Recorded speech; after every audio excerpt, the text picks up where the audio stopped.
जय हिंद दोस्तों। मैं Sunil Jangad even coaching centre के इस यूट्यूब चैनल पे आप सभी का वेलकम करता हूं और आज की इस वीडियो में हम डिस्कस करेंगे एसएससी सीजीएल 2023 अभी लेटेस्ट एग्जाम में जितने भी एरर से रिलेटेड क्वेश्चंस किए गए हैं उन सभी को हम वन बाय वन डिटेल और कॉन्सेप्चुअल तरीके से डिस्कस करेंगे, समझेंगे, right.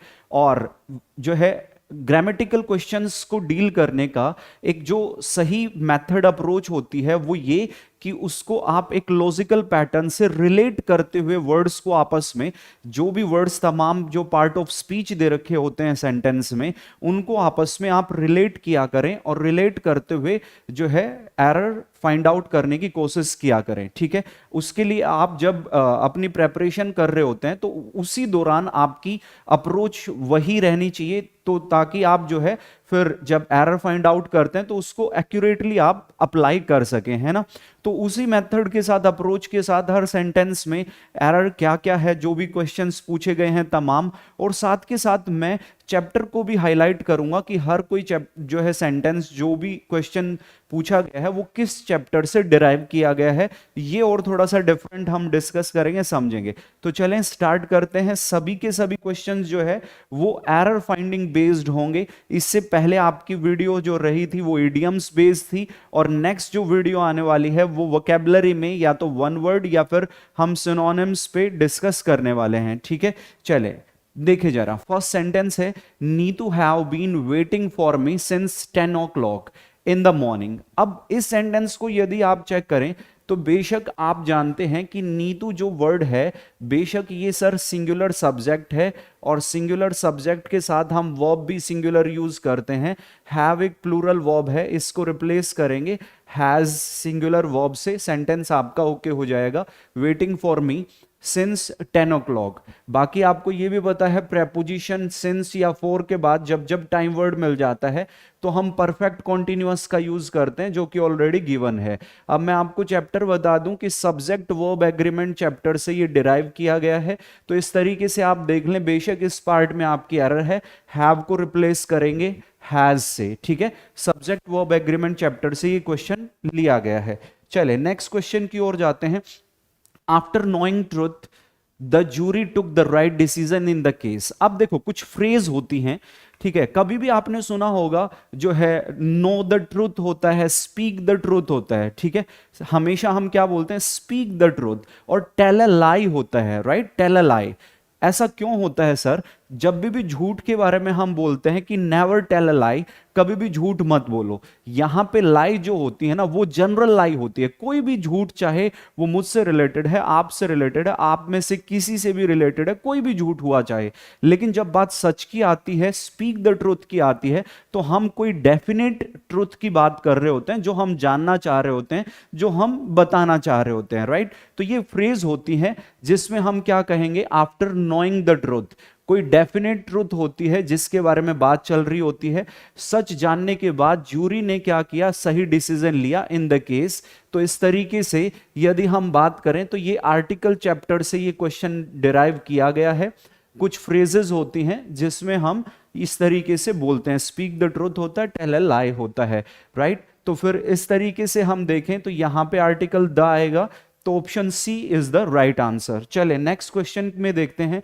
Darshan wished he had not went to the theme park in the first place. अब यहां पे देखें, हैड हेल्पिंग वर्ब है सर, ये आपकी मेन वर्ब है, ठीक है। टेंस चैप्टर में हमने पढ़ा है कि जो हैज, हैव या हैड होता है, परफेक्ट टेंस जो होता है उसमें हमेशा हम पास्ट पार्टिसिपल का यूज करते हैं, मेन वर्ब की थर्ड फॉर्म आती है। तो बेशक सेंटेंस को ओके करने के लिए थर्ड फॉर्म, गो बेस वर्ब की थर्ड फॉर्म जो आएगी दैट इज गॉन। और इस तरीके से वेंट किस पार्ट में है, ये रहा, option C will be the right answer. और जो चैप्टर है सर जिससे सेंटेंस को डिराइव किया गया है, बेशक वो टेंस चैप्टर से लिया गया है। ओके कर रहे हैं। चले नेक्स्ट क्वेश्चन की ओर जाते हैं। नेक्स्ट देखें, an lion is the most ferocious of all animals. यानी कि जो लायन होता है वो सभी जानवरों में खतरनाक होता है, ऐसा वो कहना चाह रहा है। अब देखो एक कॉन्सेप्ट बनता है, ये भी आर्टिकल चैप्टर से बेशक क्वेश्चन डिराइव किया गया है, जिसमें कॉन्सेप्ट कहता है कि जब जब किसी भी एनिमल की कैटेगरी को, पूरी कम्युनिटी को जब कंपेयर किया जाता है तो एनिमल से पहले लायन नाम का ये जो नाउन है, हम आर्टिकल डेफिनेट आर्टिकल द का यूज करते हैं या फिर ए एन का यूज करते हैं। ओके दोनों होते हैं, लेकिन ज्यादा जो एक्सेप्टेबल है एग्जाम के पॉइंट ऑफ व्यू से देखें तो आर्टिकल द को वहां पे यूज किया जाता है। लायन से पहले एन का तो कोई केस बनता ही नहीं, तो यहां पे आर्टिकल द का हम यूज कर देंगे। जैसे आपने सुना होगा the cow is a domestic animal, the और the dog is a faithful animal, इस तरीके से आपने सुने होंगे, जिसमें कोई भी सिंगुलर नाउन जो एनिमल है उसकी पूरी प्रजाति को जब बात की जाती है तो आर्टिकल द और ए एन, हालांकि दोनों ही ओके होते हैं लेकिन ज्यादा एक्सेप्टेबल आर्टिकल द को यूज किया जाता है। जबकि प्रोफेशंस इन जनरल और ह्यूमन रिलेशंस की बात की जाती है, डॉक्टर, टीचर, इंजीनियर, ठीक है, और सोल्जर, ये आपके क्या हो गए हैं, बेशक प्रोफेशन है। और ह्यूमन रिलेशन में जैसे ब्रदर, फादर, मदर, इन सिंगुलर नाउन में होल क्लास को बताने के लिए ए एन का यूज किया जाता है। एनिमल्स में आर्टिकल द भी आता है और ए एन भी आ जाता है, ज्यादा एक्सेप्टेबल आर्टिकल द होता है। ठीक है, आर्टिकल चैप्टर से ये क्वेश्चन लिया गया है और यहां पे देखें एन लायन ना होके द लायन नाम के वर्ड का आप यूज करेंगे। नेक्स्ट क्वेश्चन की ओर जाते हैं। The availability of funds will be ensured if they all tried to submit the proposal on time। इस सेंटेंस को भी थोड़ा सा समझे। वो कह रहा है कि जो फंड्स की अवेलेबिलिटी है, ठीक है, मौजूदा हालात है, और वो एंश्योर की जाएगी कि क्या कि वहां पे दे ऑल ट्राइड, क्या सबने कोशिश की थी सबमिट करने के लिए प्रपोजल ऑन टाइम्स, जो भी प्रपोजल थे समय पर सबमिट करने की कोशिश की थी, ऐसा वो सेंटेंस में बात कर रहा है। देखिए सर, इसमें देखें ये इफ नाम का वर्ड आप लोगों को पता होगा, एक कंडीशनल वर्ड हुआ करता है, राइट। कंडीशनल वर्ड होता है, कंडीशन को रिप्रेजेंट करता है। कंडीशनल सेंटेंस चैप्टर से ये सेंटेंस को डिराइव किया गया है। अब उसमें एक बहुत बेसिक सा कॉन्सेप्ट आपका पता होगा कि आमतौर पे हम जब यहां पे ये प्रेजेंट इंडेफिनिट टेंस होता है तो जो मेन क्लोज होता है उसमें हम फ्यूचर इंडेफिनिट यूज करते हैं। पास्ट इंडेफिनिट होता है तो वुड, माइट, कुड के साथ V1 का यूज किया जाता है। पास्ट परफेक्ट होता है तो वुड, कुड, माइट की परफेक्ट फॉर्म हैव के साथ मेन वर्ब की थर्ड फॉर्म का यूज किया जाता है। लेकिन आप लोगों को इस सेंटेंस में थोड़ा सा लॉजिकली देखें, ये सेंटेंस यहां पे पास्ट इंडेफिनिट है तो बेशक यहां पे विल की जगह पे वुड का हम यूज करेंगे। एक तरीका तो ये भी है सर, और एक तरीका ये भी है कि जो है यहां पे फ्यूचर में बात कर रहा है तो यहां पे प्रेजेंट आप कर दें, फ्यूचर के साथ प्रेजेंट वो लेता है। कंडीशनल सेंटेंस आप पढ़े ही होंगे, लेकिन इस सेंटेंस को थोड़ा सा लॉजिकली समझने की जरूरत है। देखें, ये जो सेंटेंस है ना, ये बेशक सेंटेंस डिराइव किया गया है एक ओपन कंडीशन जिसको हम कहते हैं। और ओपन कंडीशन क्या होती है सर? वो कंडीशन होती है जिसमें सेंटेंसेस यूज किए जाते हैं या फिर बताए जाते हैं सेंटेंसेस में, वाक्य में, वो सेंटेंसेस जो प्रोबेबिलिटी को शो करते हैं। ठीक है, प्रोबेबिलिटी को बताने के लिए, और जो एक्शन जो है जिनके हैपन होने की पॉसिबिलिटी है, संभावना है, प्रोबेबिलिटी को बताने के लिए ओपन कंडीशन का यूज किया जाता है। और ओपन कंडीशन में क्या होता है कि आप पहले क्लॉज में प्रेजेंट इंडेफिनिट यूज करते हैं और फिर जो है विल प्लस V1 का यूज किया जाता है। तो इस सेंटेंस को यदि आप यूज देखेंगे तो आप पाओगे कि बेशक ये सेंटेंस में प्रोबेबिलिटी को शो किया गया है, वो एक्शंस जो जिनके हैपन होने की पॉसिबिलिटी है, संभावना है। तो वो कहना क्या चाह रहा है कि यदि प्रपोजल्स को टाइम पर जो है किया जाएगा, सबमिट किया जाएगा, तो अवेलेबिलिटी ऑफ फंड्स जो है उसको एंश्योर किया जा सकता है या फिर किया जाएगा। ठीक है, तो ये क्या है, इस काम के होने की पॉसिबिलिटी है, प्रोबेबिलिटी है, संभावना है, जिसको बताने के लिए हम बेशक यहां पे जो है रीजन के अंदर, सुबॉर्डिनेट क्लॉज के अंदर मेन वर्ब की फर्स्ट फॉर्म का यूज करते हैं, ट्राई होगा।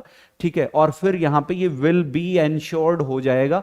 दैट्स व्हाई इस सेंटेंस में जो एरर है बेशक वो हम कहेंगे ट्राइड ना होके ट्राई का यूज करेंगे। ठीक है, तो प्रेजेंट इंडेफिनिट टेंस का यूज कर दिया जाएगा। ठीक है, हालांकि पॉसिबिलिटी दोनों की भी है, लेकिन जो है ज्यादा चांसेस जो है वो इसी के हैं। और यदि आप इसको जो है आप इशू भी इस पे उठाते हैं तो बेशक वहां से भी यही रिप्लाई मिलना है, और जो है ओके भी है, ये रीजनेबल भी है। ऐसा नहीं कि विदाउट एनी रीजन है। सेंटेंस मैंने बताया ओपन कंडीशन से डिराइव किया गया है, ऐसे एक्शंस जिनके हैपन होने की पॉसिबिलिटी होती है, संभावना होती है, जिसके लिए प्रेजेंट इंडेफिनिट और फ्यूचर इंडेफिनिट टेंस का यूज किया जाता है। That's it. ठीक है, तो चले नेक्स्ट क्वेश्चन की ओर बढ़ते हैं, आगे जाते हैं। ग्रामेटिकली करेक्ट स्टेटमेंट को आपने देखना है, कंडीशनल सेंटेंस से लिया गया था। It is a nice party, I am enjoying the party. Okay है यही, ठीक है। पहले आमतौर पे क्या होता है कि जनरली जब भी किसी नाउन के बारे में, सिंगुलर नाउन के बारे में हम पहली दफा बात करते हैं तो वो हमारे लिए इंडेफिनेट होता है, और इंडेफिनेट बनाने के लिए आर्टिकल ए आ गया। सेम पार्टी की बात की जा रही है तो अब ये डेफिनेट हो गया, तो डेफिनेट बनाने के लिए उससे पहले आर्टिकल द का यूज कर दिया। ठीक है, ये ए यहां पे है लेकिन बाद में एन नहीं हो सकता, नेग्लेक्ट हो गया। यहां पे कोई आर्टिकल ही नहीं है तो गलत हो गया, पार्टी से पहले कोई आर्टिकल ही नहीं है, और शुरुआत में जो नाउन आता है उसको डेफिनेट और बाद में इंडेफिनेट नहीं बना सकते हैं, तो ये गलत हो गया। अब ये देख लें किस पार्ट में है, तो option D is the right answer.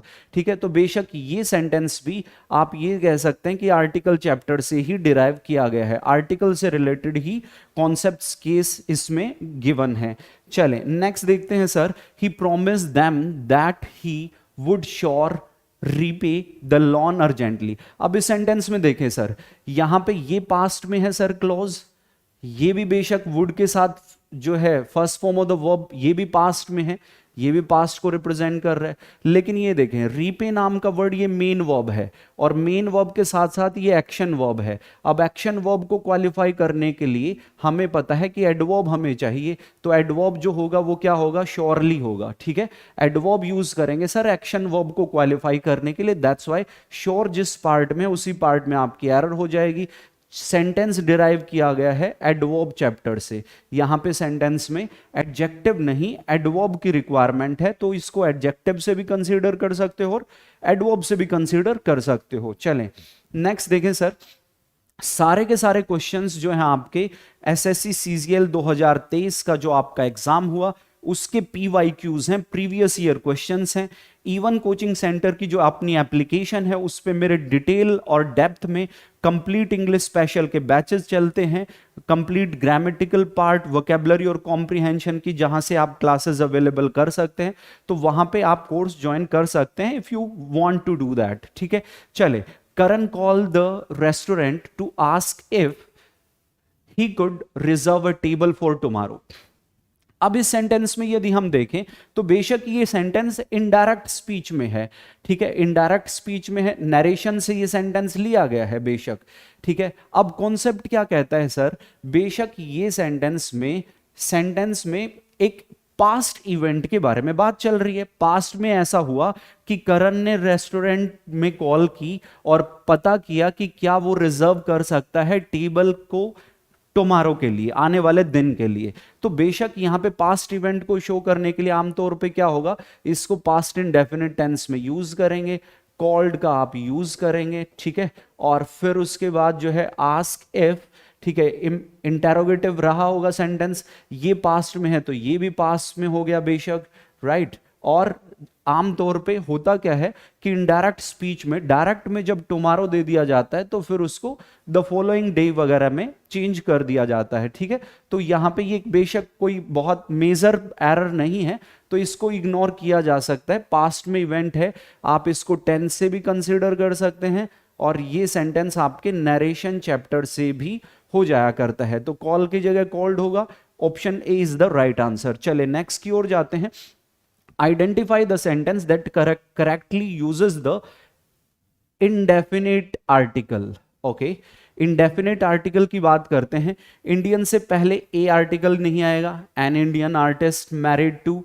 और यूरोपियन से पहले, यूरोपियन में क्या होता है, कई सारे वर्ड्स होते हैं। जैसे मैं बात करूं, जैसे एक वर्ड होता है आपका universal, university, unit, union, unique, और यूरोपियन, यूलॉजी, यू एक वर्ड होता है। ठीक है, फिर उसके बाद यदि हम बात करें और one eyed person, one way road, ये वो तमाम वर्ड्स होते हैं यूरोपियन भी, जिसमें सेंस जो आती है वो कॉन्सोनेंट की साउंड आया करती है, राइट। कॉन्सोनेंट की साउंड होती है, ये फर्स्ट लेटर देखें, यह है जो कि कॉन्सोनेंट की साउंड दे रहा है, तो ये एन गलत हो गया।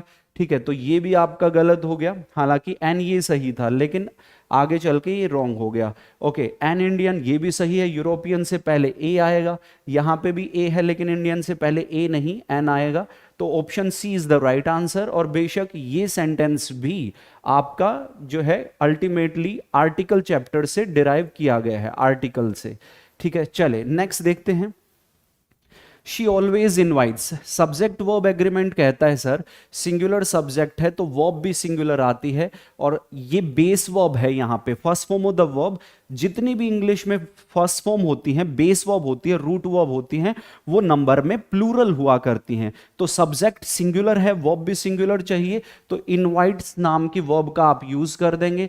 सेंटेंस डिराइव किया गया है सब्जेक्ट वर्ब एग्रीमेंट से, इनवाइट जिस पार्ट में है उसी पार्ट में आपकी एरर हो जाएगी। Option D is the right answer, option D जो है वो सही जवाब है। चले नेक्स्ट देखें, नेक्स्ट सेंटेंस की हम बात करते हैं। I think Jeremy will not have saved enough money, ठीक है, will not have saved save enough money but by the time. Okay, ये वर्ड देखे, बाय द टाइम नाम का वर्ड जब भी मिल जाता है, बाय द टाइम या फिर बाय द एंड ऑफ, ठीक है, ये वो वर्ड्स होते हैं जो फ्यूचर में आने वाले किसी पॉइंट ऑफ टाइम पर, किसी एक पर्टिकुलर पॉइंट ऑफ टाइम पर उस एक्शंस के अंदर कंप्लीशन को शो किया करते हैं। ठीक है, by the end of next month या by the end of this month, ठीक है, बाय द टाइम ऑफ वगैरह, जो वर्ड अंडरलाइन कर रखा है। मैंने कहा जैसे यहां पे बात कर रखी है by the time the year ends, ठीक है, यानी कि साल के अंत तक की बात वो कर रखी है। It means I am talking about future, और फ्यूचर में उस पर्टिकुलर पॉइंट ऑफ टाइम पे वो एक्शन कंप्लीट हो जाएगा, समाप्त हो जाएगा। दैट्स व्हाई इस तरीके के सेंटेंसेस में फ्यूचर परफेक्ट टेंस का यूज किया करते हैं। अब यहां पे देखो विल नॉट हैव, और परफेक्ट में मेन वर्ब की थर्ड फॉर्म आएगी सर, मेन वर्ब की थर्ड फॉर्म जो रहेगी दैट इज सेव्ड। ठीक, और इस तरीके से टेंस चैप्टर से ये डिराइव किया गया है। सेव देख लो किस पार्ट में है, ये रहा, option B is the right answer. चले नेक्स्ट क्वेश्चन की ओर जाते हैं। Select the option that expresses the given sentence in past tense form. Past tense में आपने बताना है सेंटेंस को, ठीक है। The declaration which come out from that office are not dependable. Okay, तो यहां पे देखिए कम, ये विल कम फ्यूचर में है, तो फ्यूचर में है तो ये नेग्लेक्ट हो गया, राइट। कम प्रेजेंट में है, फर्स्ट फॉर्म है, तो ये भी आपका नेग्लेक्ट हो गया। ये केम पास्ट में है बेशक, लेकिन फिर देखो आगे ये फर्स्ट फॉर्म है तो ये प्रेजेंट हो गया, ये पास्ट है तो ये भी पास्ट होना चाहिए था, तो ये भी नेग्लेक्ट हो गया सर। अब यहां पे देखिए ये भी पास्ट में है और ये भी आपका क्या है, पास्ट में है। दैट्स वाई पास्ट टेंस में बेशक ऑप्शन डी है। तो ये सेंटेंस भी आपका डिराइव किया गया है टेंस चैप्टर से, राइट। टेंस चैप्टर से ये सेंटेंस आपको जो है लिया गया है, तो सही आंसर जो है ऑप्शन डी। चले नेक्स्ट क्वेश्चन की ओर जाते हैं। देखें, identify the sentence that correctly uses the indefinite article. Indefinite article की बात वो कर रहा है, ठीक है। एप्पल से पहले ए नहीं एन आएगा तो ये गलत हो गया। एन एप्पल बिल्कुल ये सही है। In the market with me, ठीक है, ओके। परचेज्ड एप्पल, यहां पे आर्टिकल ही यूज नहीं किया तो ये गलत हो गया। एप्पल से पहले ए नहीं आएगा तो option B is the right answer, ठीक है। और बेशक सेंटेंस डिराइव किया गया है आपके चैप्टर आर्टिकल से। डन कर रहे हैं। चले नेक्स्ट क्वेश्चन की ओर जाते हैं। सजनी हैड इंटरफेयर। अब हैड अपने साथ मेन वर्ब की थर्ड फॉर्म की डिमांड करता है तो इंटरफेयर्ड होगा, ठीक है। पास्ट परफेक्ट टेंस में हैड के साथ मेन वर्ब की थर्ड फॉर्म का यूज किया जाता है, राइट। चले, तो इस तरीके से बेशक इंटरफेयर ना होकर इंटरफेयर्ड का यूज करेंगे। Option A is the right answer. Next देखते हैं, टेंस चैप्टर से लिया गया था, ये भी टेंस से था। I fell asleep while I read the book। Okay, tense chapter में ये भी एक बहुत प्यारा सा कॉन्सेप्ट बनता है। कॉन्सेप्ट क्या है सर, वो थोड़ा सा समझ लें। देखें कॉन्सेप्ट क्या होता है, मान लो ये मैंने एक आपको टाइमलाइन गिवन की, ठीक है, तो टाइमलाइन है ये, ठीक है, टाइम को रिप्रेजेंट करने वाला वर्ड है ये। मान लो टीएस है, टाइम ऑफ स्पीकिंग है, राइट। टीएस यानी कि टाइम ऑफ स्पीकिंग प्रेजेंट है, ठीक है, ये प्रेजेंट है, तो इससे पहले सारा एक्शन क्या होगा, वो पास्ट में होगा।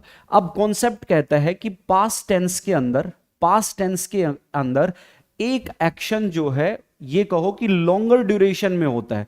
लॉन्गर ड्यूरेशन यानी कि पास्ट में एक एक्शन कंटिन्यू हुआ करता है, पास्ट में कंटिन्यू होता है, और जब ये एक्शन कंटिन्यू होता है, चल रहा होता है, प्रोग्रेस मोशन में होता है, उसी के बीच में कहीं ना कहीं, उसी के मिड में कहीं ना कहीं एक और एक्शन इंटरफेयर करने के लिए आता है।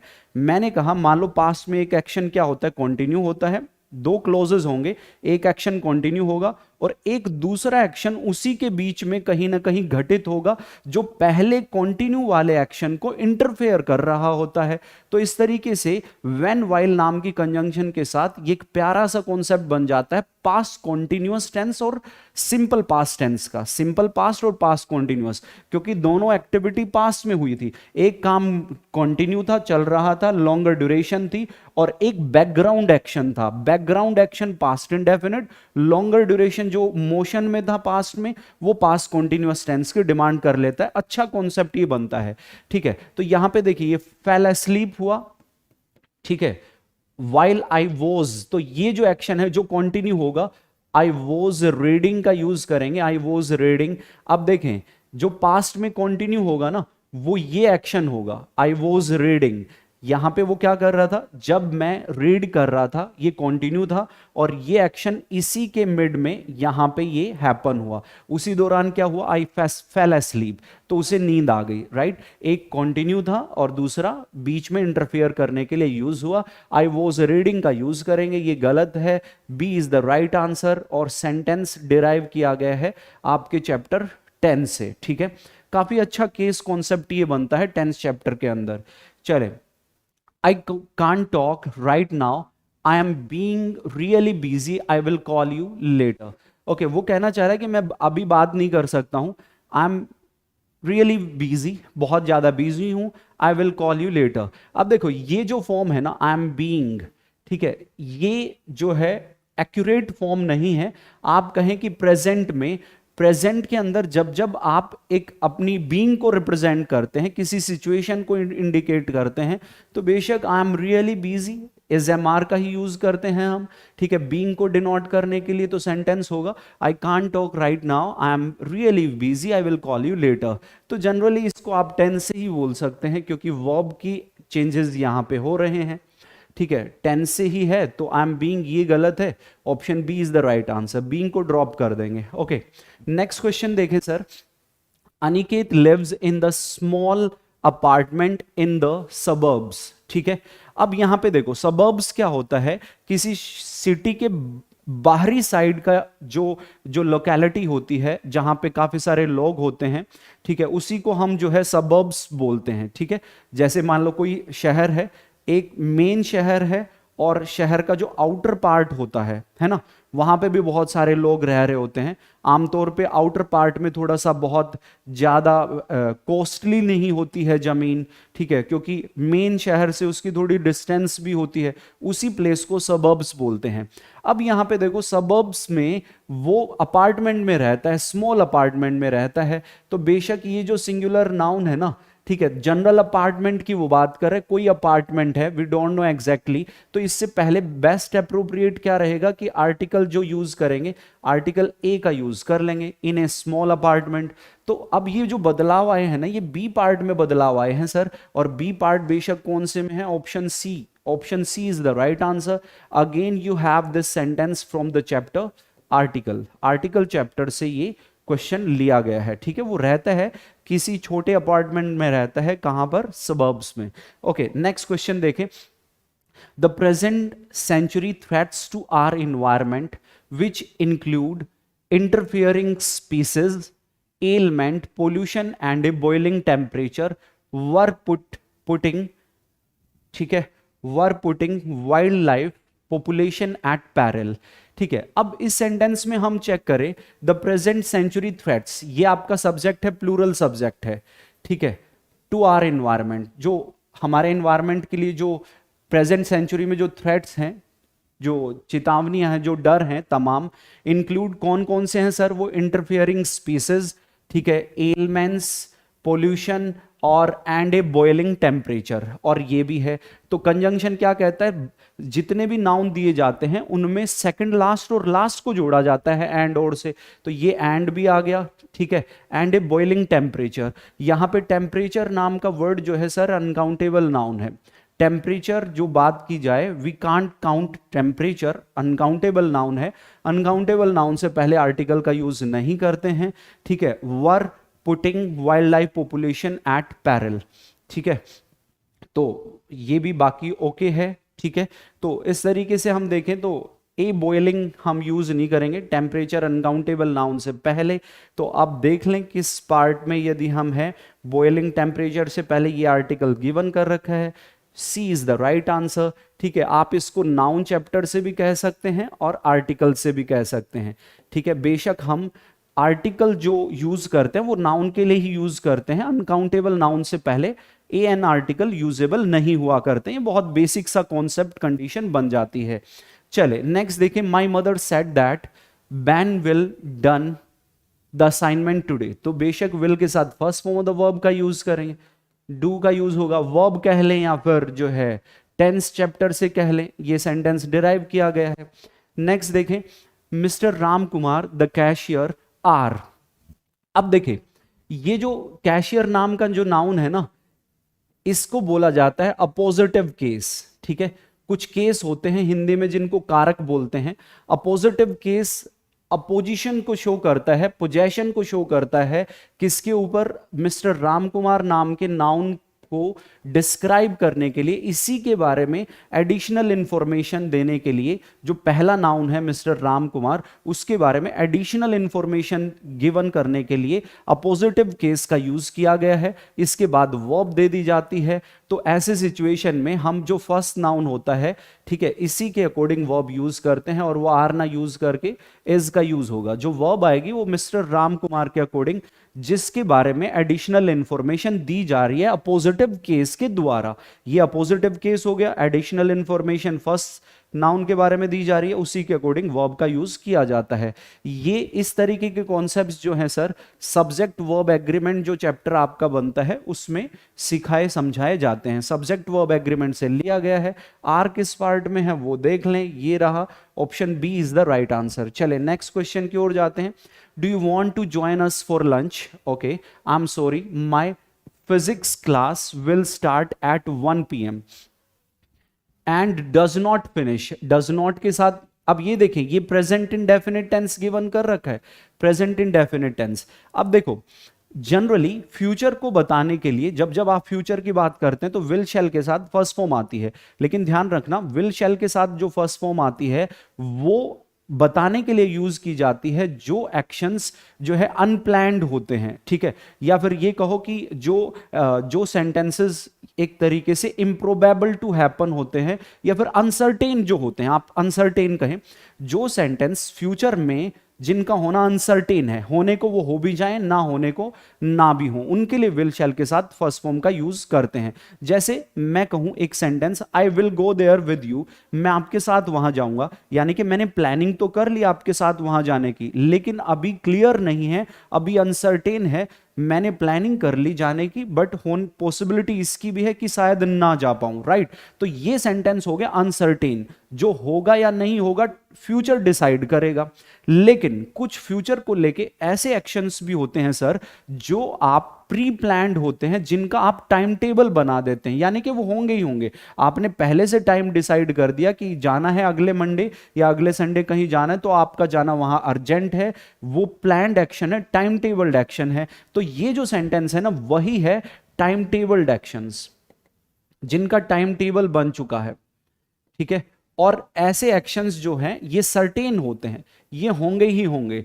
तो फ्यूचर के टाइम टेबल्ड एक्शंस को बताने के लिए जो टेंस आता है वो हम यूज करते हैं, प्रेजेंट इंडेफिनिट टेंस का यूज किया करते हैं, प्रेजेंट इंडेफिनिट। अब देखें ये डज नॉट फिनिश, ये प्रेजेंट इंडेफिनिट में तो है ही, ये भी प्रेजेंट इंडेफिनिट में होगा। स्टार्ट्स का यूज करेंगे, स्टार्ट्स, विल हटाएंगे और स्टार्ट्स का यूज करेंगे कि वो जो है मेरी फिजिक्स क्लास वो स्टार्ट होती है, होगी 1 बजे शुरू होगी और 3 बजे तक फिनिश नहीं होगी, इसलिए वो जो है लंच को ज्वाइन ना करने की वो बात कर रहा है, राइट। तो टाइम टेबल्ड एक्शंस के लिए प्रेजेंट इंडेफिनिट टेंस आता है। विल स्टार्ट जिस पार्ट में है वो आप देख लें, ये रहा जो है फिजिक्स क्लास विल एट, इस पार्ट में आपकी एरर हो गई। Option A is the right answer. ये सेंटेंस भी बेशक आपका टेंस चैप्टर से डिराइव किया गया है, टेंस चैप्टर से ये सेंटेंस जो है लिया गया है सर। चले नेक्स्ट क्वेश्चन की ओर जाते हैं। Sky appears blue as it absorbs all colours and reflects only blue. Sky के साथ अपीयर्स है, इट के लिए एब्जॉर्ब्स, स्काई के लिए प्रोनाउन यूज किया गया है, एब्जॉर्ब्स आ गया है, ऑल कलर्स एंड रिफ्लेक्ट्स, और स्काई ही क्या कर देता है, रिफ्लेक्ट कर देता है, सिर्फ ब्लू को रिफ्लेक्ट कर देता है, बाकी सभी कलर्स को एब्जॉर्ब कर लेता है, ब्लू कलर को रिफ्लेक्ट कर देता है, इसीलिए वो ब्लू दिखता है, ऐसा वो कहना चाह रहा है।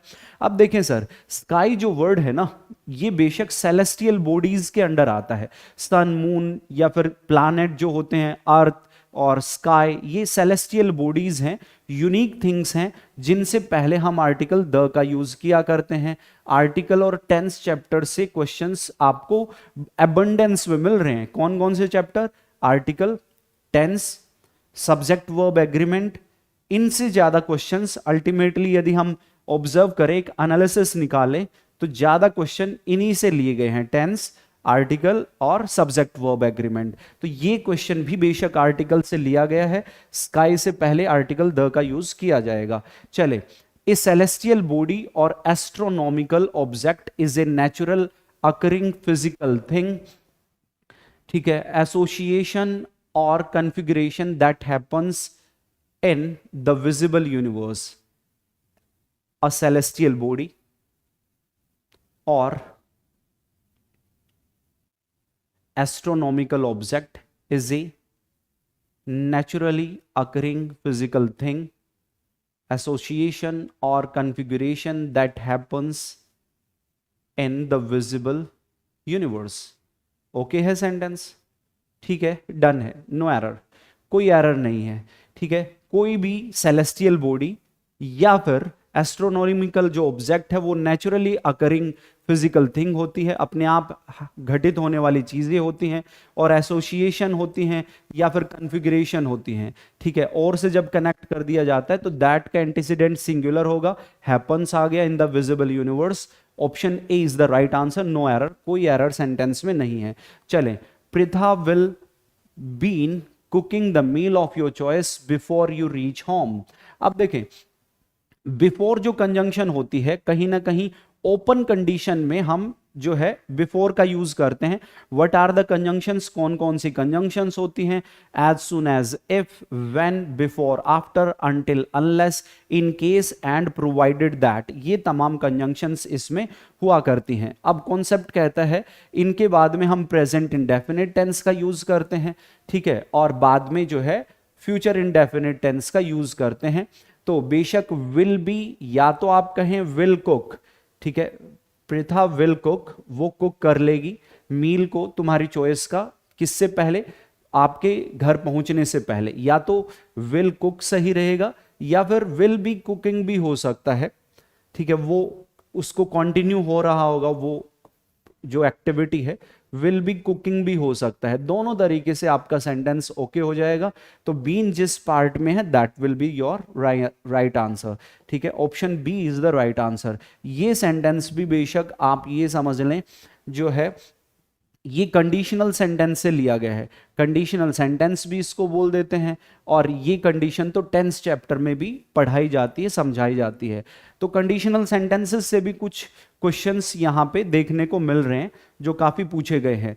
She rarely approached nobody. Okay, rarely जो वर्ड होता है, इस वर्ड को हम देखें, एडवर्ब होते हैं, ऑलमोस्ट नेवर इसका मतलब होता है, सेल्डम, रियरली, बेयरली, और जो है नेवर, ऑलमोस्ट नेवर, लगभग कभी नहीं, ना के बराबर, बहुत कम, लो फ्रीक्वेंसी को बताता है, ठीक है। तो इंडेफिनिट प्रेजेंट या पास्ट इंडेफिनिट चाहता है। अब ऑलमोस्ट नेवर इसका क्योंकि मीनिंग है ऑलमोस्ट नेवर, तो इसमें मिलने वाला ये नेवर नेगेटिव सेंस को शो कर रहा है। तो नेगेटिव सेंटेंसेस में नोबडी का यूज ना करके हम एनीबडी का यूज किया करते हैं। इस तरीके के क्वेश्चंस जो चैप्टर आपका बनता है डिटर्मिनर, ठीक है, डिटर्मिनर चैप्टर में, ठीक है, ये क्वेश्चंस डिस्कस किए जाते हैं। अब नोबडी किस पार्ट में है? Option C is the right answer. चले नेक्स्ट क्वेश्चन की ओर जाते हैं। नेक्स्ट क्वेश्चन में देखें, parts of the following sentence have been underlined and given as options. Select the option that contains an error. Okay, the Datta company has not been making new school bags since the lockdown commenced. Okay, अब since के पहले present perfect और बाद में past indefinite tense का use करते हैं, ठीक है। तो ओके, तो यहां पे यदि हम बात करें तो हैज नॉट, अब इटैलिक देखें आप, हैज नॉट बीइंग को आपने इटैलिक कर रखा है, ठीक है। तो यदि हम इसको चेक करें, हैज नॉट बीइंग, सिंस की बात की जा रखी है, बीइंग तो बेशक बीइंग भी यहां पे गिवन कर रखा है, ठीक है। हैज नॉट परफेक्ट आएगा, परफेक्ट या फिर perfect continuous. Has not been making, तो आईएनजी फॉर्म ये बीन के साथ आ सकती है, तो बीइंग में आपकी एरर हो जाएगी, ठीक है। Option C will be the right answer. Has not okay है, ठीक है। सिंस के पहले परफेक्ट या परफेक्ट कॉन्टिन्यूअस कोई ना कोई एक ही रहेगा, बाद में पास्ट इंडेफिनिट है, तो बेशक हैज नॉट ओके है। बीइंग में यहां पे दिक्कत है, तो बीइंग को हम रिप्लेस कर देंगे किससे? बेशक बीन से रिप्लेस कर देंगे, ठीक है। आपको पता होगा ना, परफेक्ट कॉन्टिन्यूअस में has have been first form ING का यूज किया जाता है।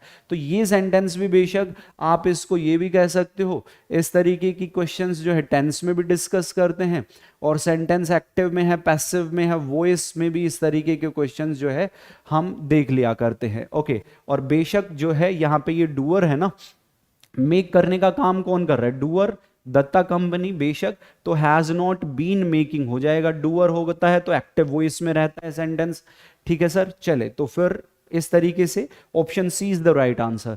इट वॉज बाय चांस, ठीक है। अब देखिए कुछ फ्रेज होती हैं सर, कुछ फ्रेज क्या होती हैं? By cheque, by road, by air, ठीक है, और जो है बाय चांस भी उन्हीं में से होता है, ठीक है। तो ये वो फ्रेज होती है जो आर्टिकल की डिमांड नहीं करती हैं, तो बेशक बी पार्ट में आपकी एरर हो जाएगी। Option C is the right answer. C part में ही बी आपको गिवन कर रखा है ना, तो बाय चांस होगा। इस तरीके की फ्रेजेस के बारे में बताया जाता है डिटेल में आर्टिकल चैप्टर में। ये सेंटेंस भी आपका आर्टिकल से ही लिया गया है।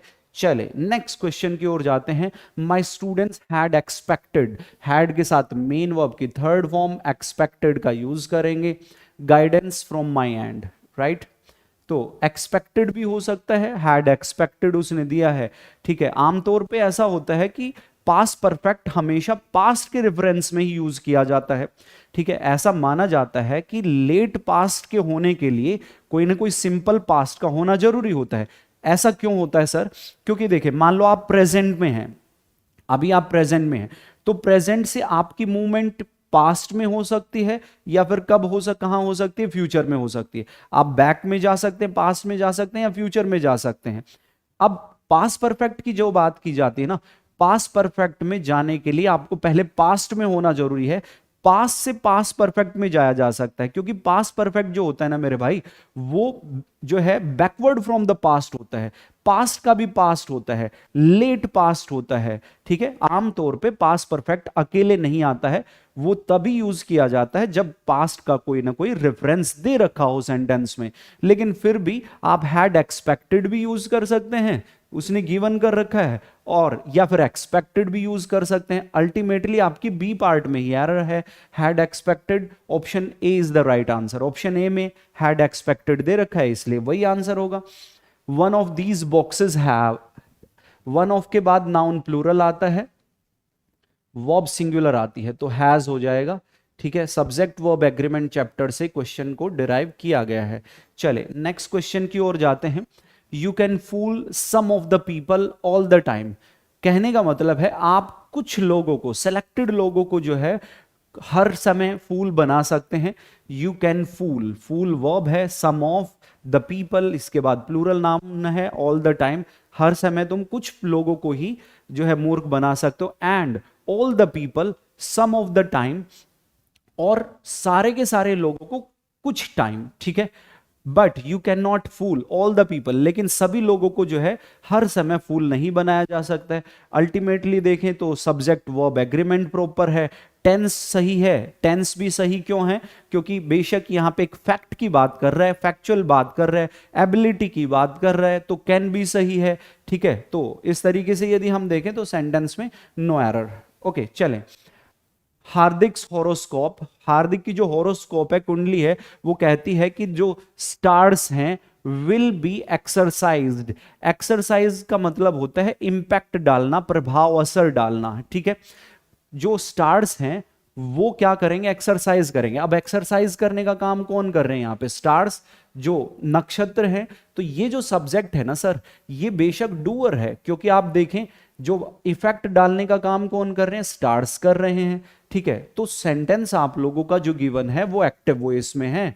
if the subject is doer in the sentence, if the subject is doer in a sentence, that will always be in active voice, and active voice में हम विल के साथ, ये बी नहीं आती है, बी पैसिव में ही आती है और फर्स्ट फॉर्म का यूज किया जाएगा। तो बेशक हम एक्सरसाइज नाम की V1 का यूज करेंगे, इसी पार्ट में आपकी एरर हो जाएगी, राइट। टेंस की भी बात कर सकते हैं और ये वॉइस भी हो सकता है। वॉइस में भी हम जानते हैं कि कब सेंटेंस एक्टिव में, कब पैसिव में, वहां पे भी ये चीजें देखी जाती हैं, ठीक है, बताई जाती हैं एक्टिव पैसिव के बारे में। ओके, चले नेक्स्ट देखें। इसमें एरर पता चल गया? हाँ, ठीक है।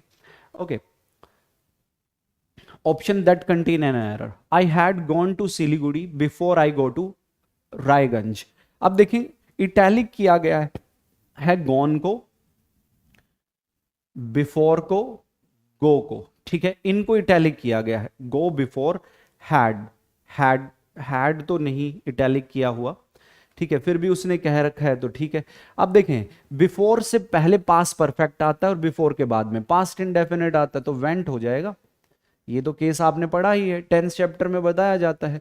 बिफोर से पहले पास्ट परफेक्ट, ठीक है, दो एक्शन गिवन कर रखे हैं, दोनों पास्ट में हुए हैं, एक पहले हुआ एक बाद में हुआ। जो बाद में होता है वो पास्ट इंडेफिनिट आता है, जो पहले होता है वो पास्ट का भी पास्ट होता है, अर्लियर पास्ट होता है, पास्ट परफेक्ट लेता है। वो कह रहा है कि मैं चला गया था, सिलीगुड़ी चला गया था, किससे पहले?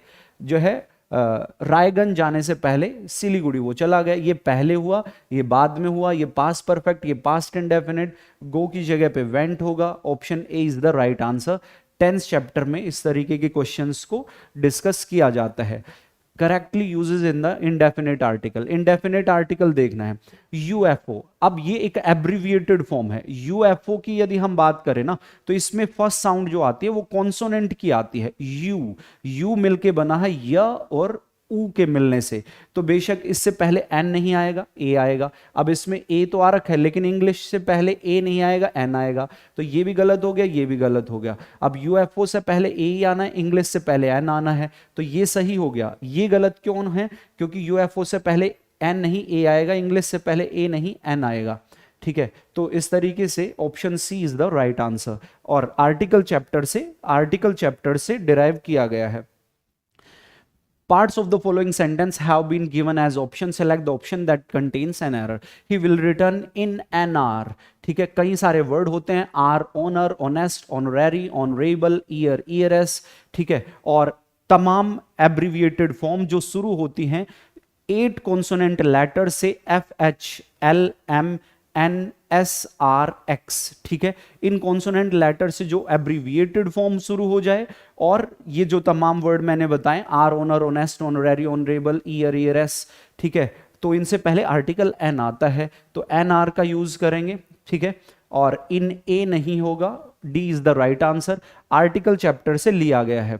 विनय said that he is coming from his village Jaigad, ठीक है। अब ये पास्ट में है तो बेशक ये भी पास्ट में होगा, he was coming. 10th chapter में बताया जाता है, if the first clause is in past tense, rest clauses will also be in the past tense.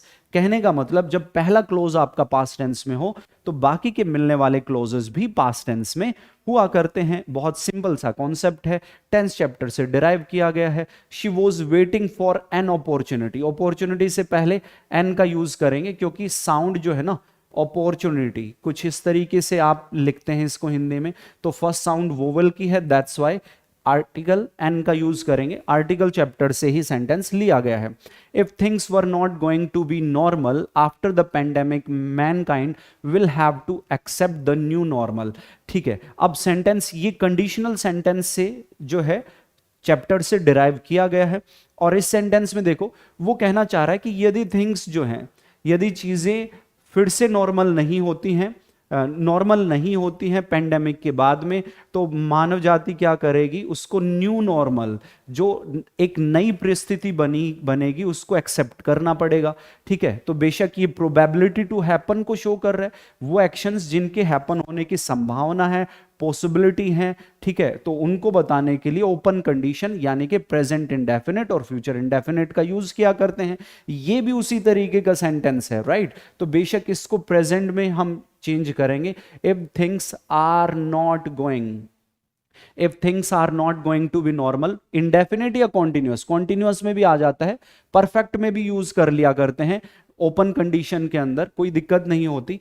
तो if things are not going to be normal हम कहेंगे, वर की जगह पे आर का यूज करेंगे, सेंटेंस आप लोगों का ओके हो जाएगा। कंडीशनल सेंटेंस से है, ये भी ओपन कंडीशन से। एक सेंटेंस और आया था, सेकंड या थर्ड सेंटेंस था शायद, तो दोनों सेंटेंसेस में बेशक ये ओके क्यों हुए हैं, क्योंकि इसके पीछे की वजह है कि ये सेंटेंसेस वो हैं सर, ओपन कंडीशन से लिए गए हैं, प्रोबेबिलिटी को शो करते हैं, प्रोबेबिलिटी टू हैपन समथिंग। ठीक है, किसी चीज के घटित होने की जब संभावना होती है तो उसको हम प्रेजेंट इंडेफिनिट और फ्यूचर इंडेफिनिट के कॉम्बिनेशन में शो करते हैं, राइट। तो बेशक ये सेंटेंस कंडीशनल सेंटेंस चैप्टर से लिया गया है। चले, this will be the most difficult of the adjustment. अब यहां पे इसमें से बात कंपैरिजन, यहां पे किसी एक एडजस्टमेंट का बाकी से कंपैरिजन कर रखा है, तो सुपरलेटिव डिग्री से पहले बेशक आर्टिकल द का यूज हम किया करते हैं। एडजेक्टिव में भी बताया जाता है और आर्टिकल में भी बताया जाता है, आर्टिकल एडजेक्टिव दोनों में इसके बारे में बात की जाती है, राइट। तो फिर द मोस्ट होगा द मोस्ट डिफिकल्ट, राइट। चले, क्योंकि दिस का कंपैरिजन इन सब से हो रखा है ना, ठीक है, एक का कंपैरिजन बाकी सभी से हो रखा है, सुपरलेटिव डिग्री, उससे पहले आर्टिकल द आपको मिलना चाहिए। चले नेक्स्ट देखें सर, नेक्स्ट क्वेश्चन की ओर जाते हैं।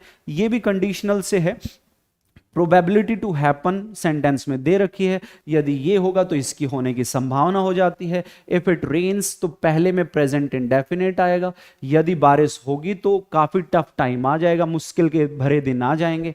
ठीक है, तो बेशक यहां पे इट विल रेन ना कह के इफ इट रेन्स नाम के वर्ड का यूज आप कर देंगे। चले नेक्स्ट क्वेश्चन की ओर जाते हैं। Correct the sentence with the appropriate form of underlined verb. Okay, ठीक है, parents should tell their children to exercise great care when crossed busy roads. अब यहां पे देखें, बेशक यहां पे इसको इटैलिक किया गया है, क्रॉस्ड को, ठीक है, तो इसी की जगह पे हैज क्रॉस्ड आएगा, क्रॉसिंग आएगा, क्रॉस आएगा, हैज बीन क्रॉसिंग आएगा। वो कहना क्या चाह रहा है, पेरेंट्स को उनके बच्चों को बताना चाहिए कि वो बहुत ज्यादा सावधानी रखें, ग्रेट केयर रखें, ठीक है, व्हेन क्रॉस बिजी रोड्स। अब इस तरीके के सेंटेंसेस की जब बात की जाती है ना, तो यहां पे बात की जा रही है कि उनको ध्यान रखना चाहिए जब वो बिजी रोड्स को क्रॉस कर रहे हो। अब होता क्या है कि एक प्रेजेंट पार्टिसिपल, पास्ट पार्टिसिपल और परफेक्ट पार्टिसिपल में डिफरेंस यदि देखा जाए तो प्रेजेंट पार्टिसिपल तब आता है सर जब आप सेंटेंस में कॉन्टिन्यूटी को बताते हैं, ठीक है, होनेपन को शो करते हैं, प्रोग्रेसिव सिचुएशन को बताते हैं। तो बेशक इस सेंटेंस में वही बात हो रखी है, ठीक है, डन एक्टिविटी की बात ना करके वो कॉन्टिन्यूटी की बात वो कर रहा है। वो कहना चाह रहा है कि पेरेंट्स को बताना चाहिए उनके बच्चों को कि वो ध्यान रखें जब क्या कर रहे हो, जब रोड्स को क्रॉस कर रहे हो, कॉन्टिन्यूटी की बात हो रखी है, उसके लिए जिरंड का यूज करेंगे, क्रॉस्ड को रिप्लेस कर देंगे जिरंड से। तो इस तरीके से आप ये भी कह सकते हैं कि नॉन फाइनाइट वर्ब से ये सेंटेंस डिराइव किया गया है, non finite verbs, verb chapter से ये लिया गया है। चले I am sure that the postman would be coming shortly to deliver the letter. Shortly नाम का वर्ड एडवर्ब होता है सर, ठीक है, जिसका मीनिंग होता है सून, और सून को डिफरेंट इंडिकेट करने के लिए टाइम है, टाइम गिवन कर रखा है, फ्यूचर टाइम गिवन कर रखा है, तो फ्यूचर के लिए जो है टेंस चेंज कर दो और विल का यूज कर देंगे वुड की जगह पे, ठीक है। तो I am sure that the postman will be coming shortly to deliver the letter, ठीक है। शॉर्टली जैसे जो वर्ड्स होते हैं ये फ्यूचर इंडेफिनिट या समटाइम्स जो है फ्यूचर कॉन्टिन्यूअस टेंस की ही डिमांड किया करते हैं, राइट। तो बेशक यहां पे वुड बी की जगह पे विल बी कमिंग होगा। ओके, चले, टेंस चैप्टर से लिया गया है सर। कौन से चैप्टर से? बेशक टेंस चैप्टर से ये सेंटेंस इस तरीके के डिस्कस किए जाते हैं। चले, Maruti likes adventure stories. Okay, उसको एडवेंचर स्टोरीज पसंद है, specially an adventure of torsion. अब स्पेसिफिक एडवेंचर की वो बात कर रहा है, एडवेंचर को टार्जन से रिलेट कर दिया गया है, तो स्पेसिफिक की केस के लिए, और ये सेंटेंस भी देखें नाउन ऑफ नाउन का केस बन रहा है, ऑफ है, ये नाउन टू है, और जनरली स्पेसिफिक एडवेंचर के लिए यहां पे एन का यूज ना करके आर्टिकल द का यूज कर देंगे। और आमतौर पे ऐसा भी होता है कि नाउन ऑफ नाउन कंस्ट्रक्शन बनावट में फर्स्ट नाउन से पहले आर्टिकल द यूजेबल होता है, ठीक है। तो एन एडवेंचर ना कह के द एडवेंचर का यूज कर देंगे। इस तरीके के सेंटेंसेस सब्जेक्ट वर्ब एग्रीमेंट कह लो, या फिर जो है आप आर्टिकल भी बोल सकते हैं, राइट। इस तरीके के चैप्टर्स में इनको डिस्कस किया जाता है। चले सर, ऑनरेबल। ऑनरेबल मैंने बताया था hour, honour, honest, honorary, honourable, heir, heirs, और जितनी भी एब्रिविएटेड फॉर्म शुरू होती हैं 8 consonant letters FHL, MN, SRX, इनसे पहले आर्टिकल एन का यूज करते हैं, ठीक है। तो इस तरीके से आप देख लें, ए जो है ए पार्ट में एरर है और ए को गिवन कर रखा है डी में। D is the right answer. चले नेक्स्ट देखें, द रिसेप्शनिस्ट आस्क इफ दिया विल। फर्स्ट क्लोज जब पास्ट में हो जाए सर, तो बाकी के क्लोजेस भी पास्ट में हुआ करते हैं। टेंस चैप्टर से ये केस लिया गया है। कॉन्सेप्ट मैंने बताया, if the first clause is in past tense, rest clauses will also be in the past tense, ये कॉन्सेप्ट बनता है। चले, तो इस तरीके से आस विल को वुड में बदल देंगे। Option C is the right answer. चले नेक्स्ट देखते हैं, I play cricket in my childhood with my sister. अब ये सेंटेंस वो कह रहा है कि मैं खेलता था, जो है क्रिकेट खेलता था अपने सिस्टर के साथ। इस तरीके के सेंटेंसेस यदि हम बात करें, ये सेंटेंस में पास्ट के इवेंट को वो रिप्रेजेंट कर रहा है, पास्ट स्टोरी को जो है मेंशन किया गया है, या फिर ये कह ले पास्ट डिस्क्रिप्शन को दिखाया गया है, पास्ट का वर्णन किया गया है। और past description, past story, past event को बताने के लिए simple past, past indefinite tense use करते हैं। तो प्लेड हो जाएगा sir past indefinite tense, right. तो इस तरीके से आई प्ले नहीं होगा। और बेशक टेंस चैप्टर में हम बात करते हैं इस तरीके के सेंटेंसेस, ठीक है।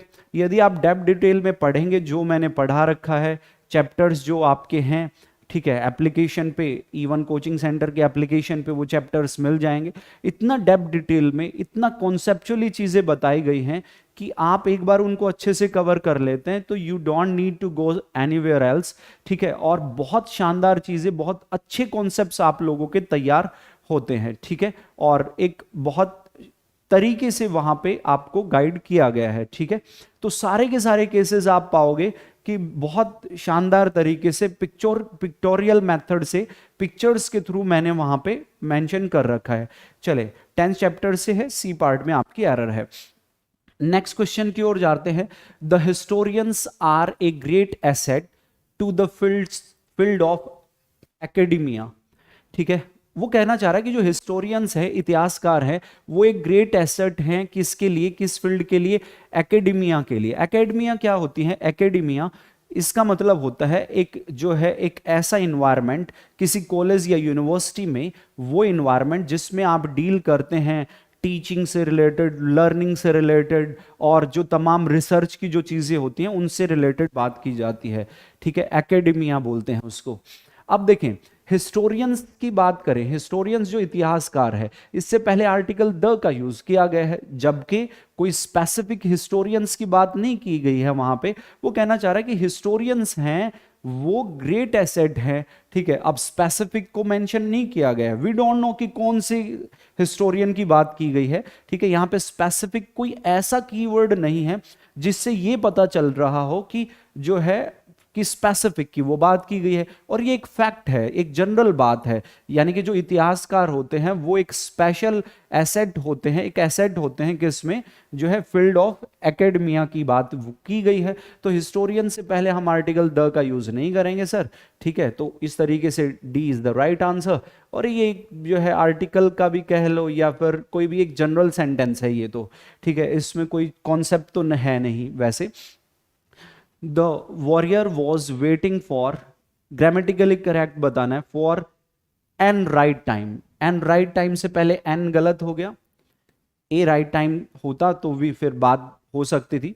The warrior was waiting for the right time, right for the right what, ये भी यहां पे क्लियर नहीं है। ए राइट, ये भी क्लियर नहीं है, ठीक है। तो यहां पे was waiting for a right time to attack an lion, an lion तो नहीं होगा, ठीक है। For a right to attack the lion, hiding in the cave. अब देखें थोड़ा शायद यहां पे हो सकता है कि कुछ जो है टाइपिंग एरर रह गई होगी, ठीक है। फॉर ए राइट टाइम यदि यहां पे रहा हो, ठीक है, for the right time to attack the lion, for the warrior was waiting for the right time, बेशक the right, a right the right, ठीक है, for a right time to attack an lion, ये गलत हो गया सीधा सीधा, N lion नहीं होगा, ठीक है। तो ये थोड़ा सा इसमें टाइपिंग मिस्टेक जरूर रही होगी भाई, एन यहां पे ये गलत होता है, ठीक है। अब बात बची इन दो की, was waiting for the right to attack the lion, hiding in the cave. अब केव में छुपा हुआ है, यानी कि वो डेफिनेट लाइन की बात वो कर रहे हैं, उसके बारे में डिटेल हमें पता चल रही है, कौन से लाइन की वो बात कर रहा है, जो हाइडिंग इन द केव था, ठीक है। तो बेशक आर्टिकल द भी आएगा, लेकिन लाइन से पहले आर्टिकल द यहां पे भी है, ठीक है। और यहां पे हमें चेक करना है waiting for the right time, right time definite की ही बात होगी, ठीक है। तो डेफिनेट के लिए द सही है, ये गलत हो जाएगा। तो सही आंसर जो बनेगा option B, option B will be the right answer. और चैप्टर की बात करें तो वही आर्टिकल का ही केस है, कॉन्सेप्ट है, और ये जनरल अंडरस्टैंडिंग का कॉन्सेप्ट है, कोई ऐसा नहीं है कि कोई स्पेसिफिक केस है, कॉन्सेप्ट है जो आपको बता दिया जाए, ठीक है। अब देखें, we hardly knew nothing, hardly के रहते नथिंग नहीं, एनीथिंग का यूज करेंगे। हार्डली नाम का वर्ड, एक सेंटेंस, एक क्वेश्चन और आया था जिसमें रेयरली था, रेयरली जैसा कोई वर्ड था, है ना। तो रेयरली का मतलब भी होता है ऑलमोस्ट नेवर, हार्डली का मतलब भी होता है ऑलमोस्ट नेवर। तो नेवर के चलते सेंटेंस नेगेटिव हुआ, नेगेटिव सेंटेंसेस में हम जो है एनी का यूज करते हैं, सम का यूज नहीं करते हैं, ठीक है। तो नथिंग यूज नहीं होगा, एनी का यूज होगा। मैंने बताया था कि डिटर्मिनर चैप्टर से ये लिया गया है। नथिंग किस पार्ट में है, ए इज द राइट आंसर। चलें नेक्स्ट क्वेश्चन की ओर जाते हैं। Here come the bus for Lucknow. देखिए कॉन्सेप्ट कहता है कि जब जब हेयर या देयर नाम के एडवर्ब से आपके सेंटेंस स्टार्ट हो जाते हैं, तो हेयर देयर ये वो तमाम एडवर्ब्स होती हैं जो इन्वर्जन चाहती है, इन्वर्टेड फॉर्म की डिमांड करती हैं। यानी कि जो टेंस आता है, जो वर्ब आती है, वो पहले आती है, सब्जेक्ट बाद में आता है। और एक टेंस का भी ये कॉन्सेप्ट बन जाता है कि क्या, कि बेशक जो टेंस आता है वो प्रेजेंट इंडेफिनिट टेंस का ही यूज किया जाता है, ठीक है, प्रेजेंट इंडेफिनिट टेंस। लेकिन द बस सिंगुलर सब्जेक्ट है तो कम नहीं क्या होगा, कम्स होगा। तो बेशक कम की जगह पे कम्स का यूज करेंगे, प्रेजेंट इंडेफिनिट टेंस आता है, ठीक है। If a sentence starts with here और there adverb, it demands inversion and we use present indefinite tense in that particular sentence, ठीक है। तो present indefinite tense का यूज होगा सर, comes का यूज करेंगे, the bus singular subject है। और इस तरीके के जो sentences है मैं टीच करता हूं, मैं पढ़ाता हूं टेंस चैप्टर में, ठीक है। क्योंकि यहाँ पे टेंस की बात आती है कि अक्सर कॉन्टिन्यूअस टेंस दे के एरर दे दी जाती है, लेकिन हाँ यहाँ पे यूज क्या होना होता है, इंडेफिनिट का ही यूज करना होता है, ठीक है। तो बेशक कम नहीं कम्स होगा। Anti party activities improved my relations with an opposition, ठीक है। वो कहना चाह रहा है कि जो एंटी पार्टी की जो एक्टिविटीज हैं उनकी गतिविधियां हैं उसने इंप्रूव कर दिया मेरे रिलेशंस को किसके साथ, ओपोजिशन के साथ। आमतौर पे ऐसा देखा जाता है कि ओपोजिशन जो है ये डेफिनेट कंसीडर करते हुए, ठीक है, ओपोजिशन से पहले एन को ड्रॉप कर दें, आर्टिकल द को यूज कर ले, ठीक है, ज्यादा अप्रोप्रिएट आर्टिकल द रहेगा ना कि आर्टिकल एन, ठीक है। यदि हम देखें तो ओपोजिशन क्या होती है, ओपोजिशन आमतौर पे डेफिनेट ही होती है। एक रूलिंग पार्टी होती है जो बच जाती है, चाहे बेशक कई सारे भी हों, लेकिन उसको सबको ओपोजिशन ही बोला जाता है, तो वो डेफिनेट हो जाती है। रूलिंग पार्टी को छोड़कर ओपोजिशन बच गया, है ना, तो बेशक डेफिनेट आर्टिकल द का यूज उससे पहले कर लेते हैं, ठीक। तो एन एन ओपोजिशन ना होगा, द का यूज करेंगे, ठीक है। आर्टिकल का ही कह लें इसको भी, क्वेश्चन ये लिया गया है, ठीक है, आर्टिकल से ही बोल सकते हैं इसको भी बेशक।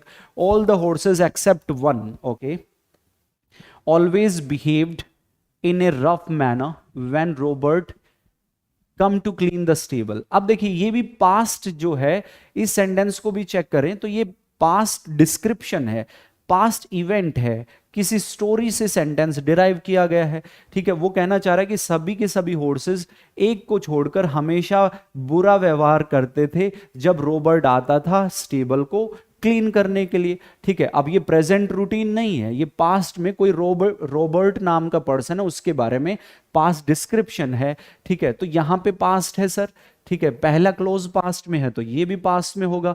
कम को रिप्लेस कर देंगे केम से, ठीक है, कम को केम से रिप्लेस कर दिया जाएगा, सेंटेंस ओके होगा। कम देख लो किस पार्ट में है, ठीक है, रॉबर्ट कम ना होके केम होगा। 10th चैप्टर में हम पढ़ते हैं इन बातों को, ठीक है, 10th चैप्टर से लिया गया है। चले, you wash the dishes and I dry the same. देखें आप क्या करते हैं, डिशेज को वॉश करते हैं, ठीक है, और आई क्या करता है, and I dry the same. अब देखो ये द सेम नाम का वर्ड जो है ना सर, डिटर्मिनर है, पहले समझना। द सेम नाम का वर्ड जो है ये एक डिटर्मिनर हुआ करता है, और डिटर्मिनर को जो है नाउन चाहिए होता है जिसको वो डिटरमाइन करे। अब सेंटेंस में कोई नाउन दे नहीं रखा, तो जब नाउन नहीं तो डिटर्मिनर नहीं, और यहां पे नाउन प्लूरल नाउन है, नाउन को रिप्लेस करने के लिए जो है एक प्रोनाउन का यूज कर देंगे, प्लूरल जो है देम ऑब्जेक्टिव केस का यूज कर दिया जाएगा वर्ब के बाद में, है ना। पहले तो समझ लो, द सेम नाम का वर्ड डिटर्मिनर कह लो या फिर एम्फेटिक एडजेक्टिव कह लो। एडजेक्टिव चैप्टर को जब आप पढ़ोगे तो द सेम नाम का वर्ड एम्फेटिक एडजेक्टिव होता है जो नाउन को एम्फेसाइज करता है। एम्फेटिक एडजेक्टिव के बाद नाउन चाहिए जनरली, ठीक है, और जब नाउन ना हो तो एडजेक्टिव की रिक्वायरमेंट रह नहीं जाती है ना। The same what, the same जो बर्तनों की ही तो बात की जा रही है ना, ठीक है। तो जब नाउन नहीं है तो एम्फेटिक एडजेक्टिव यूज नहीं होगा, और डिशेस के लिए एक प्रोनाउन देम का यूज कर देंगे। आई ड्राई द सेम नहीं होगा, देम होगा। Option C is the right answer. इस तरीके के सेंटेंसेस आप एडजेक्टिव में भी पढ़ लेते हैं, आप इनको प्रोनाउन में भी पढ़ लेते हैं, राइट। चले नेक्स्ट क्वेश्चन की ओर जाते हैं। Select the grammatically correct sentence. Okay, as a nation, ठीक है, एक राष्ट्र के तौर पे, बहुत सारे राष्ट्र हैं, किसी भी बात इंडिया की गई है तो वन आउट ऑफ ऑल है। As a nation India is a united country, बिल्कुल सही है। And shall always remain, and shall always remain.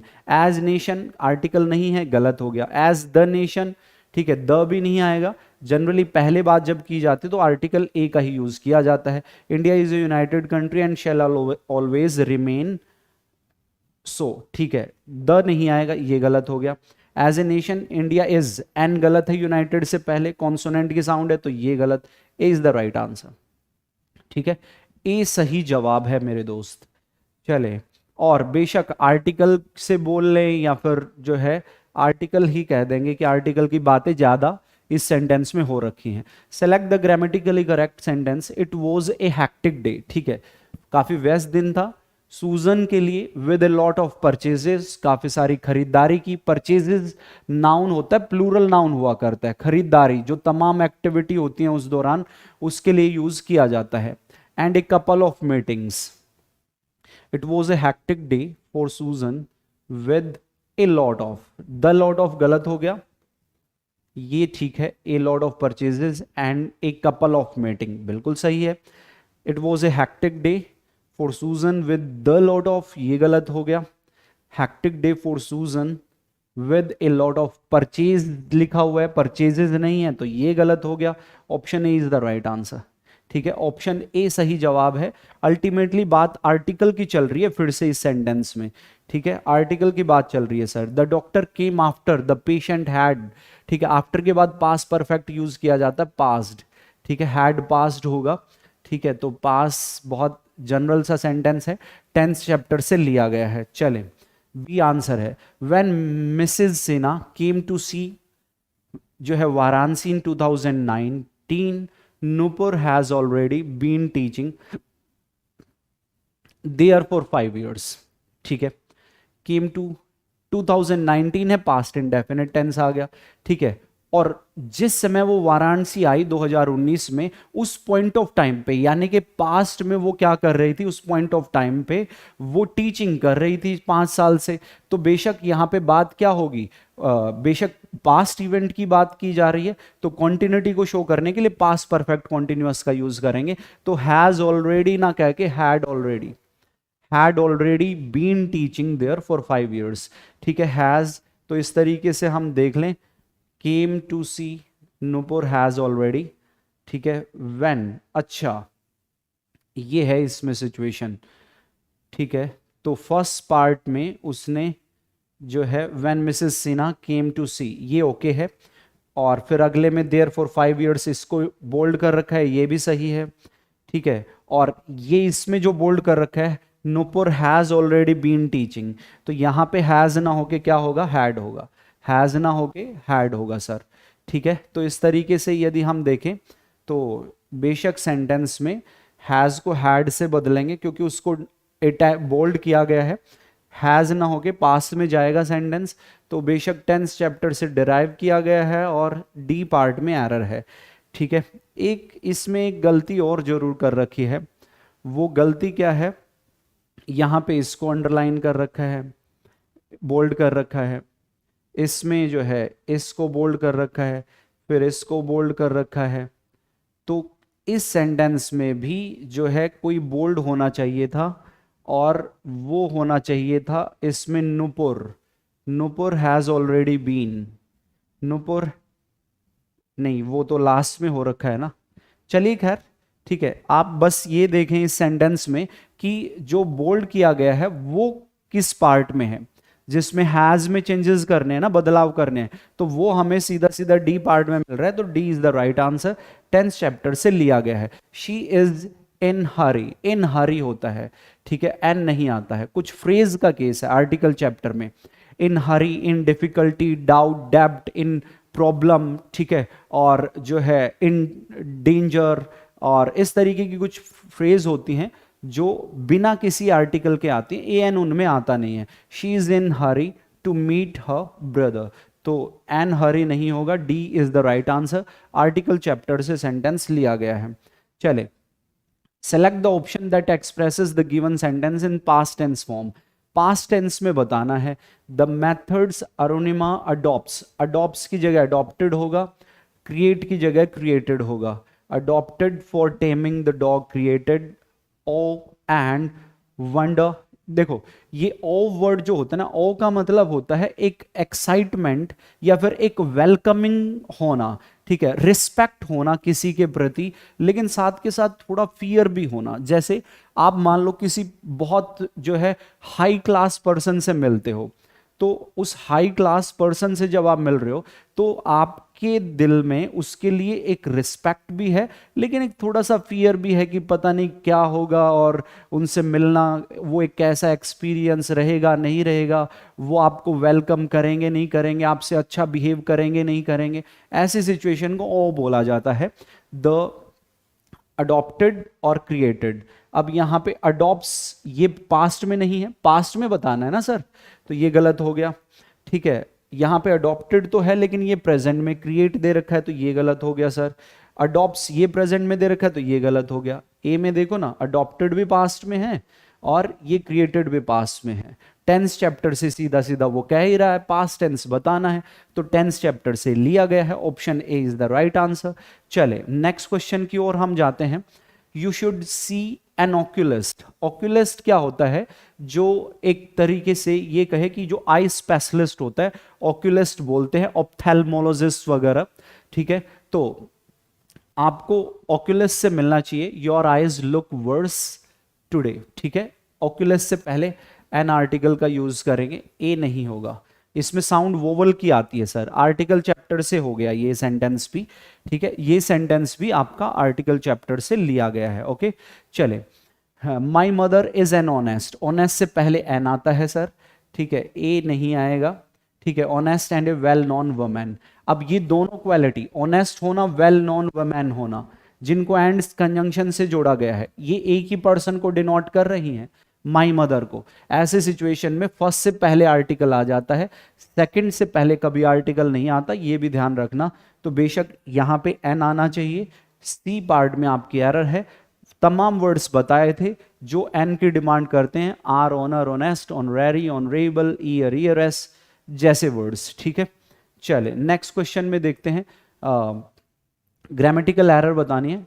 He was always been a grumpy man so I never liked him and avoided his company. अच्छा है sentence. Always नाम का word जो adverb होता है ना, इसके रहते हम आमतौर पे सिंपल प्रेजेंट या फिर सिंपल पास्ट यूज करते हैं, ये कॉन्सेप्ट होता है ना।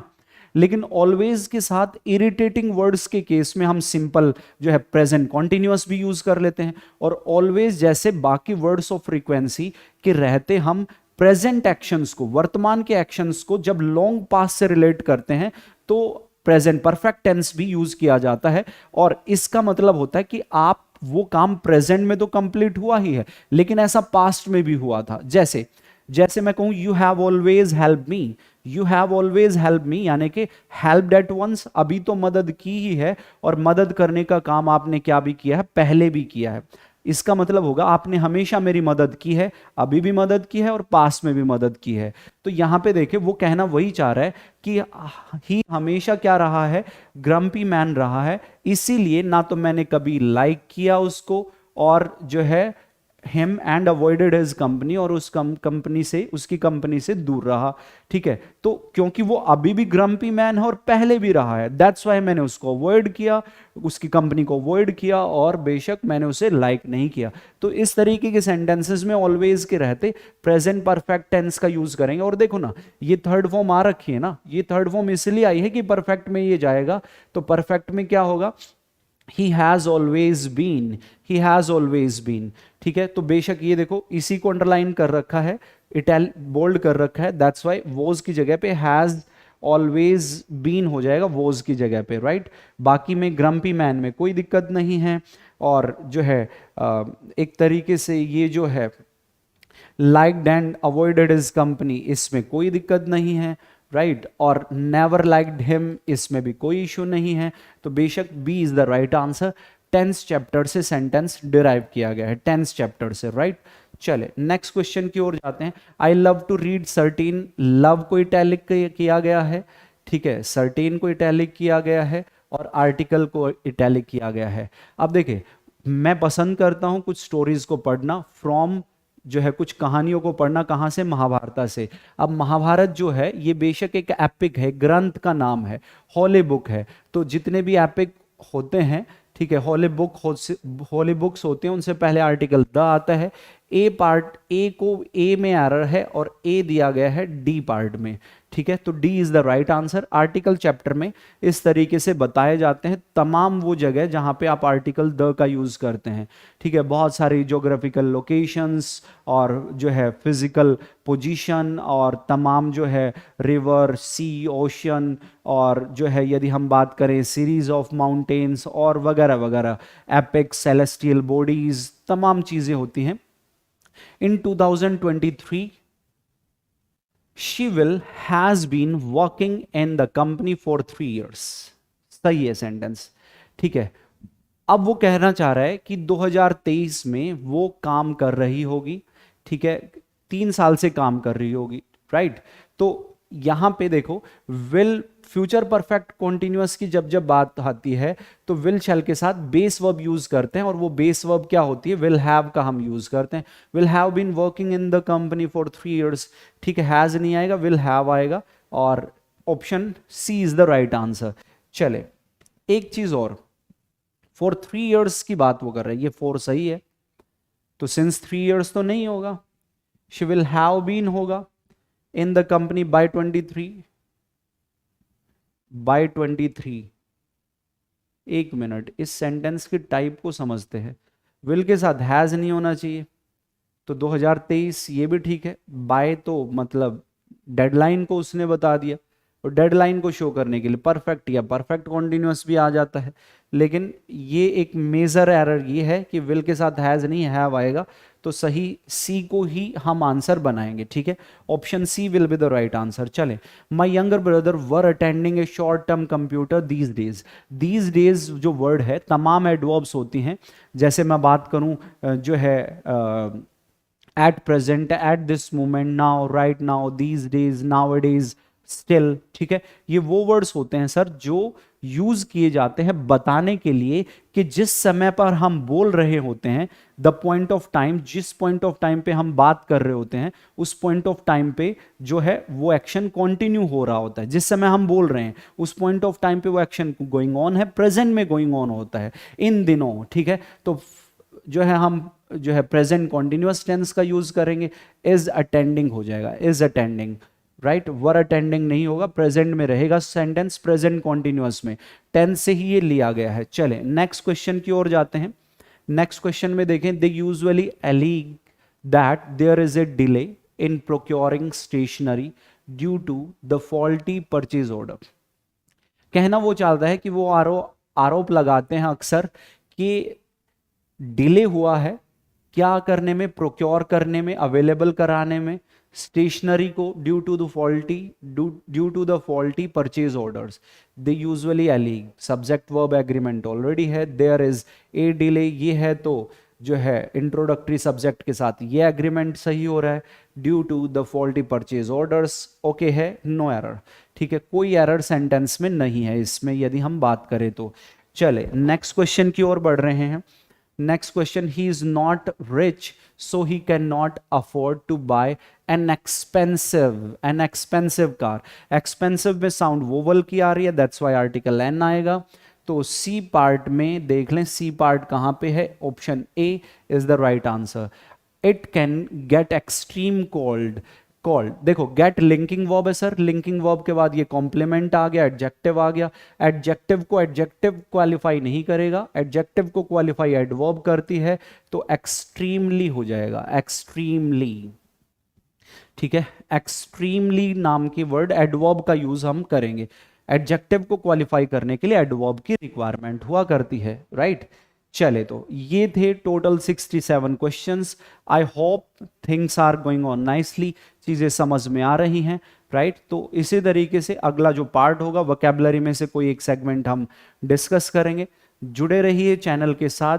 वीडियो पसंद आई हो तो शेयर जरूर करें, ठीक है, और लाइक करें, अपने दोस्तों के साथ जरूर शेयर करें, और चैनल को सब्सक्राइब जरूर कर लें। आज के लिए इतना ही है, मिलेंगे नेक्स्ट क्लास में, तब तक के लिए सभी को Jai Hind, take care, love you all, thank you very much.